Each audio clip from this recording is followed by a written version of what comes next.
Good morning, and thanks for joining us. Today, we'll start with an update from Dr. Walensky on Omicron cases in the U.S. and around the world. Over to you, Dr. Walensky. Good morning. Thank you, Jeff. I'd like to start by walking you through today's data. The current 7-day daily average of cases is about 117,900 cases per day. The 7-day average of hospital admissions is about 7,800 per day, an increase of about 7.7% over the prior week.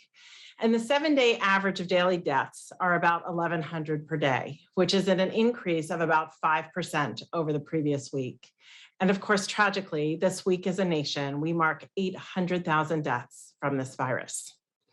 Science is emerging about the Omicron variant with each passing day. Today, I will walk you through the most recent updates. At least 36 states and over 75 countries have reported confirmed cases caused by the Omicron variant. And yesterday, CDC released data that estimate the prevalence of the Omicron variant based on our national genomic sequencing analysis. Although the vast majority of cases continue to be Delta, representing about 96% of cases across the country, the Omicron variant is now estimated to represent about 3% of the cases in the United States. In some areas of the country, the estimates of Omicron are even higher, including in New York and New Jersey, where CDC projects that Omicron could represent about 13% of all cases. In looking at early data on transmissibility of Omicron from other countries, we expect to see the proportion of Omicron cases here in the United States continue to grow in the coming weeks. Early data suggests that Omicron is more transmissible than Delta, with a doubling time of about 2 days. What does this mean for individuals and families as we head into the winter months, a time when families may be gathering with one another over the holidays? It means that it is vital for everyone to get vaccinated and boosted if they are eligible. Given the increase in transmissibility, this also means continuing to be vigilant about masking in public indoor settings in areas of substantial or high community transmission. And as of now, this represents about 90% of all counties in the United States.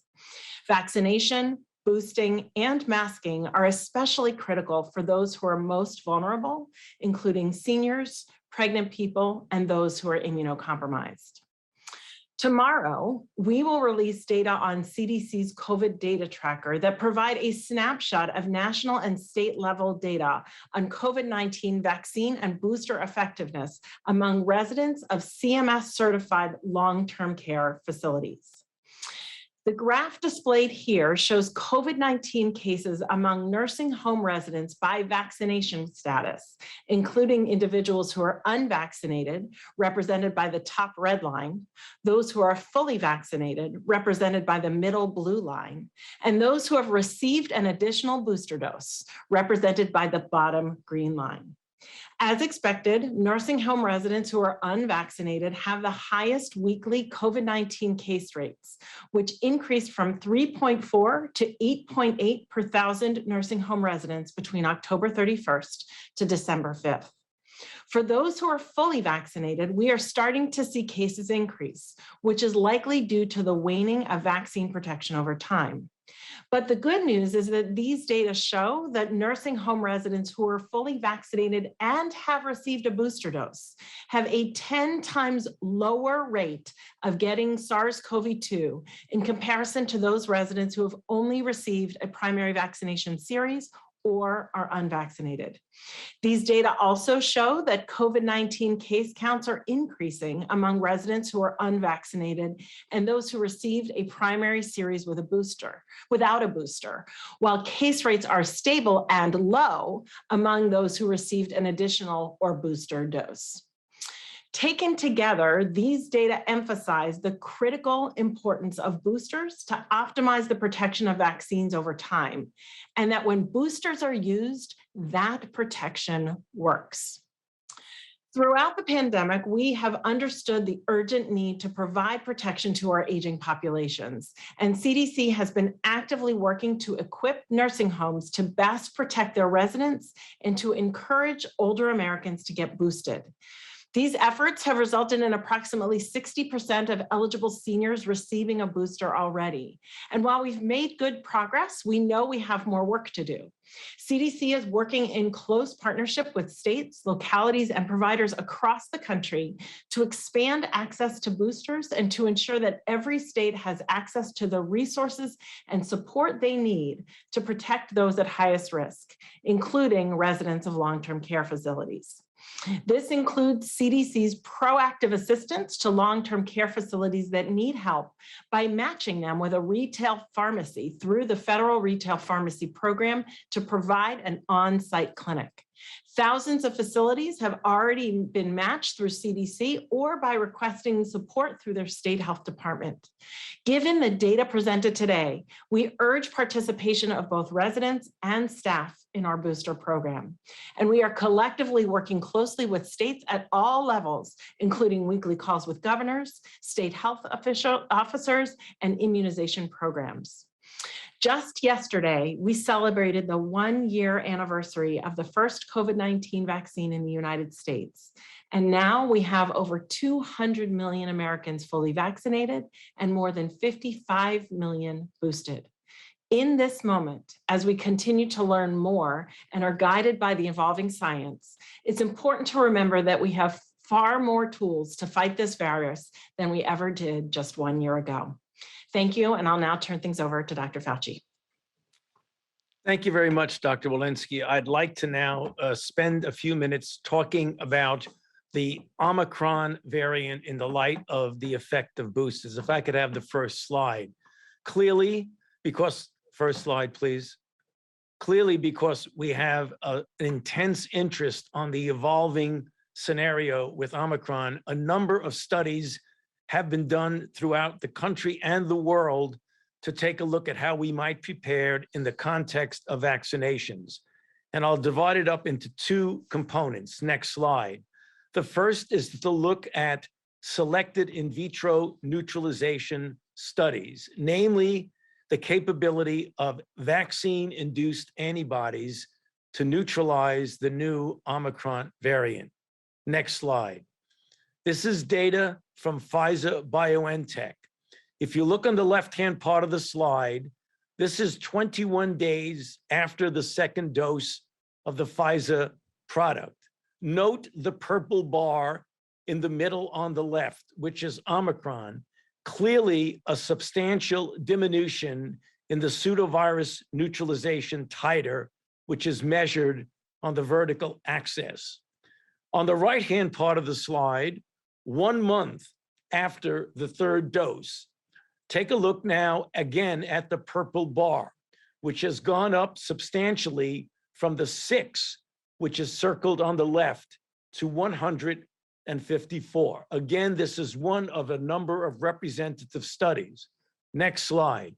Another study from the Rockefeller University in New York, funded by the National Institute of Allergy and Infectious Diseases, again, showing that Omicron exhibits a rather profound degree of neutralization escape, looking at the low levels of the blue triangles on the left part of the panel. However, the 2-dose mRNA vaccinated people who received a booster dose had a substantial increase in neutralizing activity to the tune of a 38-fold increase. Next slide. And most recent data from our own Vaccine Research Center, which is the first in a series of data that will be coming out over the next few days and be published in a preprint server next week. This is a sampling of the data. Again, 2 weeks post-dose, look at the Omicron ID50 neutralizing activity, substantially low. Look at the 3 dots that are even below the level of detection. However, if you look at 2 weeks post the third dose, note the substantial degree of elevation of the neutralizing titer well within the range of neutralizing Omicron. Next slide. Now we look at selected clinical studies. Next slide. As is shown here, this is not looking at booster, it's looking at the effectiveness of a 2-dose Pfizer vaccine against the Omicron variant. On the left-hand part, as has been reported in multiple other studies, the effectiveness against SARS-CoV-2 infection is about 33%, down from 80% to the pre-Omicron era. But note on the right-hand part of the slide that the effectiveness against hospitalization, which is critical, still maintains a 70% effectiveness. Obviously, this is significantly down, but there is the maintaining of a degree of protection against hospitalization. Next slide. Now, if you look at the UK data, if you look at the delta in the blue boxes, you see that effectiveness is significantly lower when you look at the times since the vaccine was given, measured in weeks. However, when you get the booster, which is in the red circles for Omicron, it increases to 75% effectiveness against symptomatic disease with a booster dose. So what is all of this telling us very clearly and very emphatically? Last slide.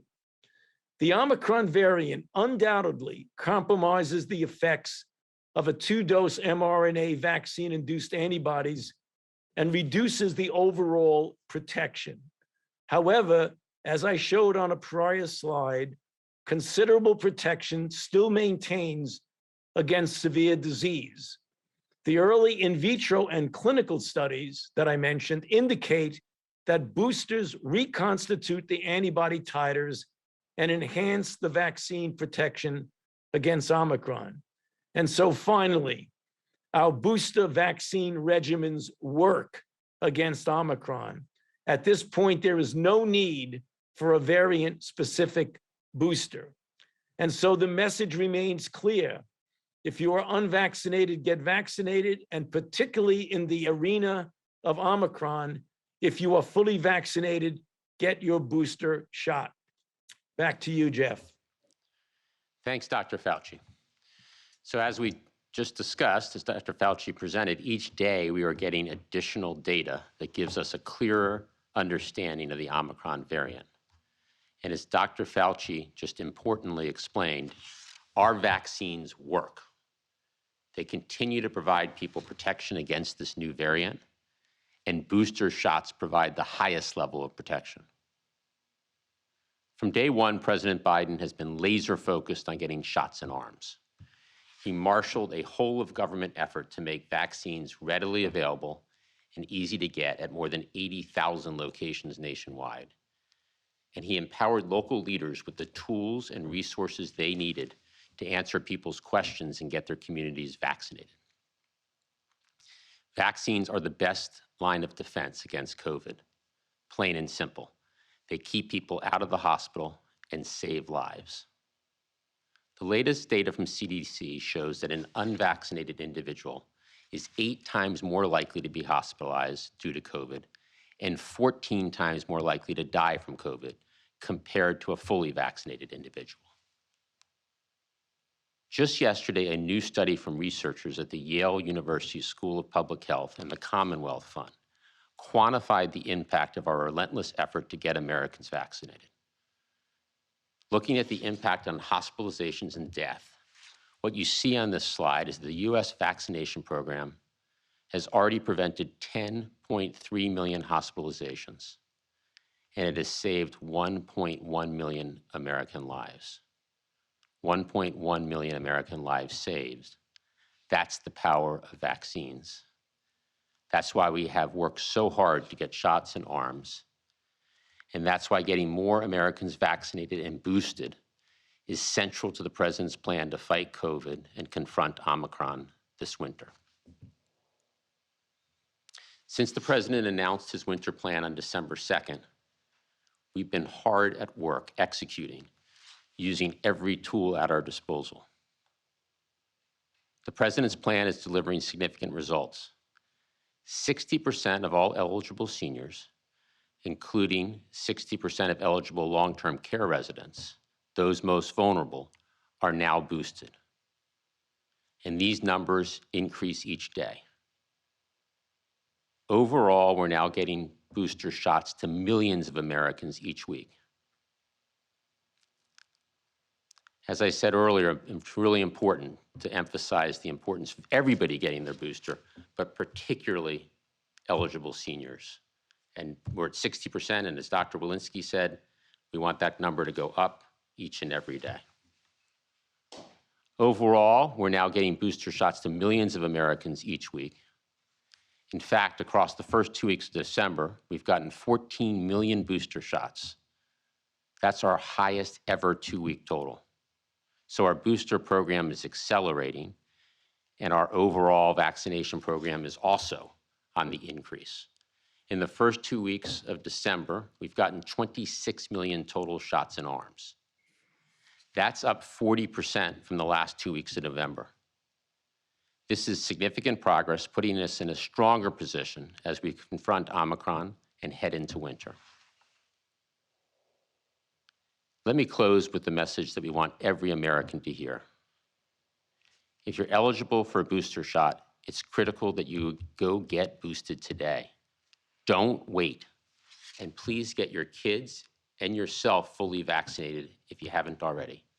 It's safe and effective, free and easy, and it's the best way to protect yourself, your loved ones, and your communities this holiday season and winter. With that, let's take some questions. Over to you, Kevin. Thanks, Jeff. We have time for a few questions today, so let's please keep the questions to one question. Sabrina Siddiqui at the Wall Street Journal. Hi, thank you as always for doing the briefing. So given that the Omicron variant compromises the effects of a 2-dose mRNA vaccine and reduces overall protection, I wanted to ask about those who are not eligible for boosters, namely adolescents aged 12 to 15, first started getting the vaccine in May. How confident are we, since they are not eligible for a booster, that that category of adolescents has protection against Omicron? And also, is there any cause for concern that children ages 5 to 11 who are being administered the first round of vaccines would not have sufficient protection against this new variant? Dr. Fauci. Well, it's very clear that when you look in general at a population level, that younger individuals have a much more robust immune response than adults, particularly among elderly. So the comparison there is that you would expect a rather substantial power of the immune response.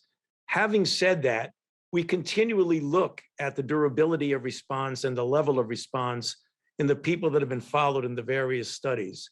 So this is something that we will continue to examine as to the possibility or necessity of providing boost for that cohort of young people.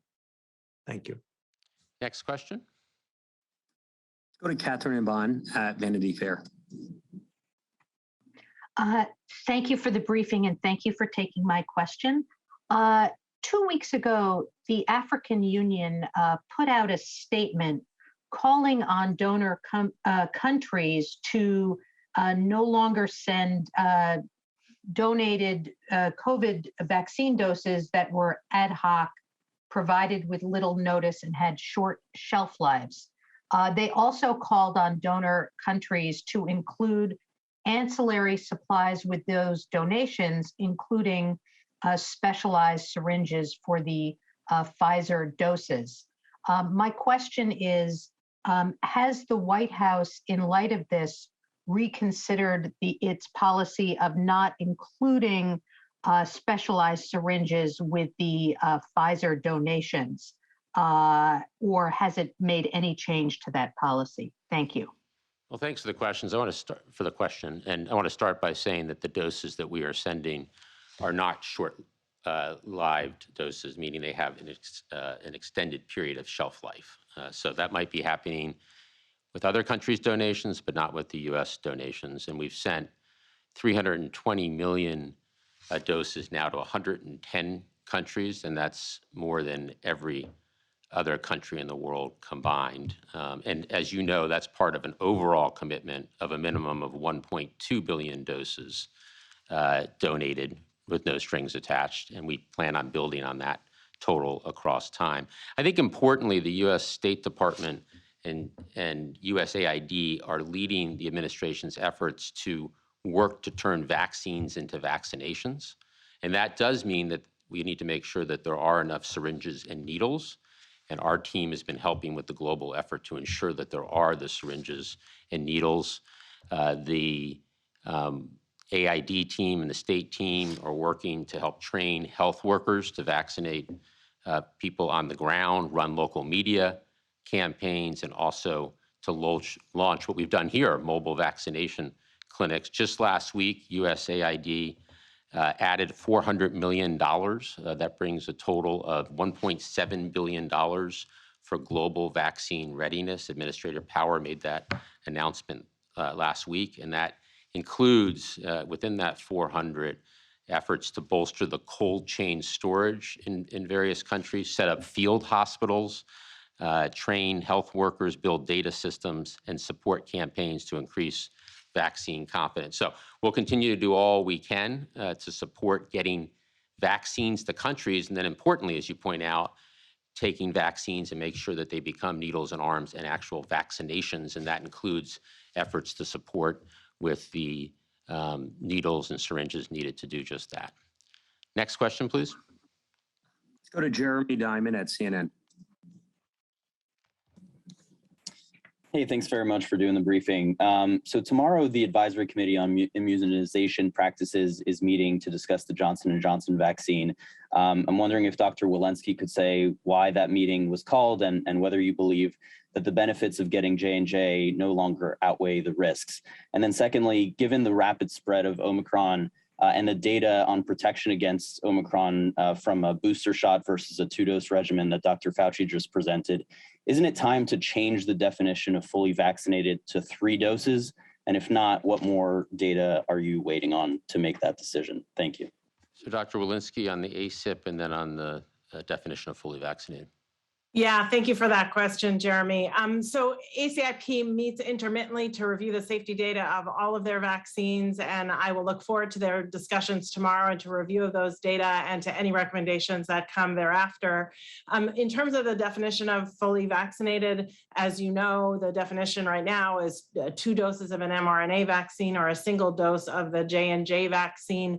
Certainly, as Dr. Fauci has demonstrated, and even our CDC data have also demonstrated, we are continuing to follow that science, and it is literally evolving daily. And as that science evolves, we will continue to review the data and update our recommendations as necessary.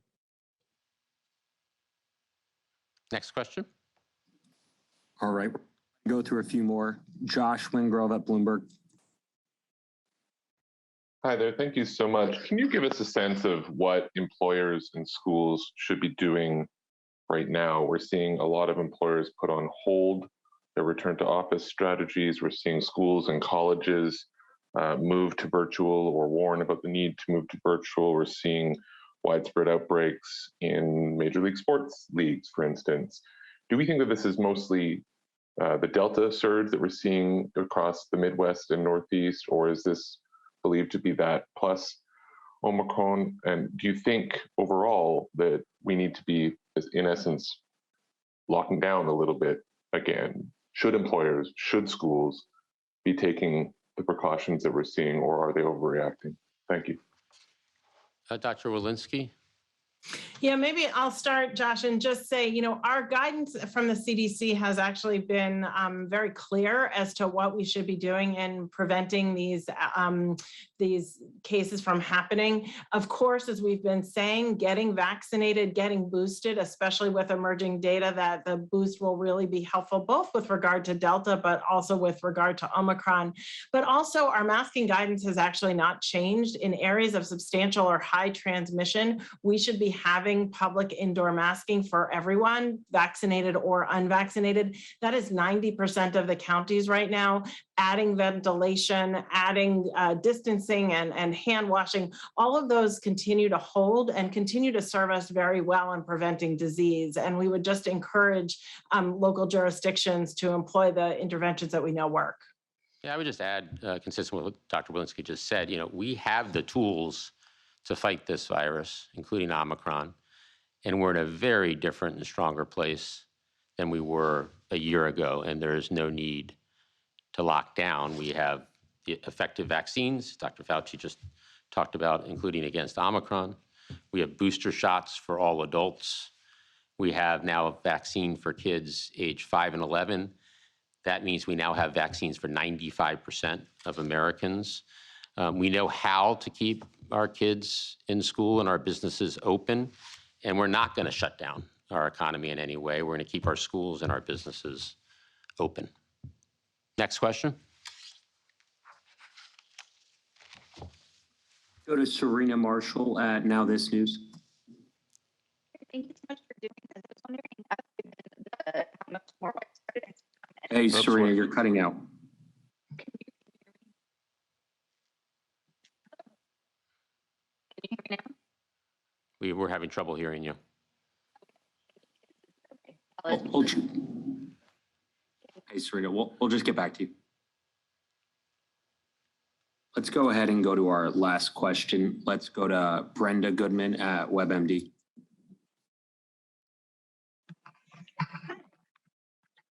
Can you hear me? Can you hear me now? Yes. Americans are really tired, and there's kind of a feeling of exhaustion out there from people that I'm talking to. You know, we're heading into our third year, and Omicron is just right around the corner. And I think people are trying to read a really confusing set of tea leaves. You know, it's more transmissible. The illness it causes may be less severe, particularly if you have some kind of underlying immunity. So given all this complex stew of factors, and I know you've been looking at all of them, how worried should Americans be about Omicron, which is, you know, could be causing a surge we've heard around, you know, January or so? Dr. Fauci? Yeah, well, again, getting back to the theme that we have all been underscoring, if you are unvaccinated, you are very vulnerable, not only to the existing Delta surge that we are experiencing, but also to Omicron. And when you hear about Omicron being less severe or not, and you hear about those other things, it doesn't matter. If you are unvaccinated, you need to get vaccinated to diminish your vulnerability. And if you are vaccinated, to get boosted.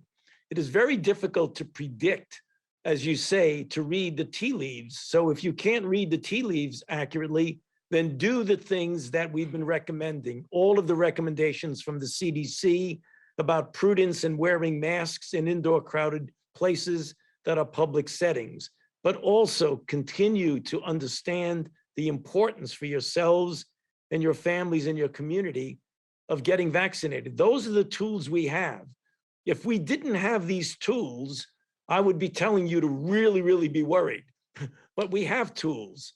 So get vaccinated, get boosted, and the alleviation of the concern, even though we take all of this very seriously.